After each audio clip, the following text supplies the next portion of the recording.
हाँ भाई, तो आज एक सवाल जो हम लोग को करेंगे बेसिकली उसमें ये रहेगा, लाइक फॉर ऑर्थोगोनल सर्कल्स हम लोग ये मतलब एक चीज़ को जानते हैं, एक चीज़ की अगर ऑर्थोगोनल सर्कल्स है, ठीक है, मतलब कि आपके पास एक चीज़ है like r1² plus r2² is equal to c1 c2 का होल स्क्वायर, ठीक है,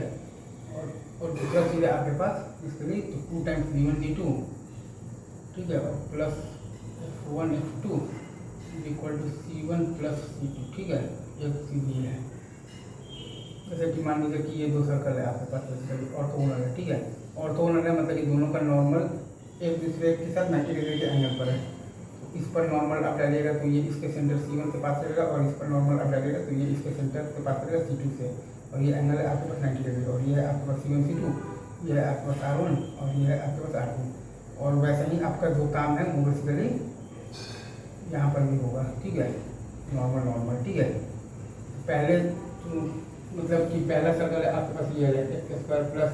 y² plus 2 times g1 times x plus 2 times f1 times y और plus c1 is equal to 0, ठीक है, और दूसरा है आपके पास x² प्लस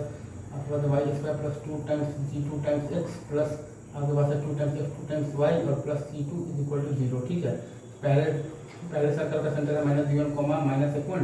ठीक है, और दूसरे सर्कल का सेंटर है आपके पास -g2 माइनस f2, ठीक है। पहले का रेडियस है आपके पास under root of the g1² plus f1² minus c1, दूसरे का रेडियस है आपके पास under root of the v2² plus f2² minus c2, ठीक है। तो ये आपका है वैसे c1 है आपके पास -g1 माइनस f1, और ये c2 है आपके पास -g2 माइनस f2, ठीक है। तो अब आप बेसिकली क्या करिएगा कि ये चूँकि आप देख रहे हैं ये एक जो आपका जो क्वाड्रेटरल है, ये आपका बेसिकली क्या है, साइक्लिक क्वाड्रेटरल है, ठीक है। यह आपके पास एक बना हुआ है साइक्लिक क्वाड्रेटरल बना हुआ है, ठीक है। तो अगर आप ये सर्कल का इक्वेशन लिखना चाहते हैं तो आपको लिखना पड़ेगा, तो डायमेट्रिक फॉर्म में आप लिखेंगे इक्वेशन और c1 c2 को मान करके डायमीटर, तो वो आ जाएगा आपके पास x plus g1 into x plus g2, ठीक है, और आपके पास है plus y plus f1 into है आपके पास y प्लस f2, ठीक है, इक्वल टू 0। एक बार मैं फिर से आपके लिए मतलब लिख देता हूँ, x प्लस g1 इंटू आपके पास है x प्लस g2, ठीक है, और आपके पास है plus y plus f1 into आपके पास है y प्लस f2, ठीक है, इक्वल टू 0। यह है आपका basically equation of circle in the,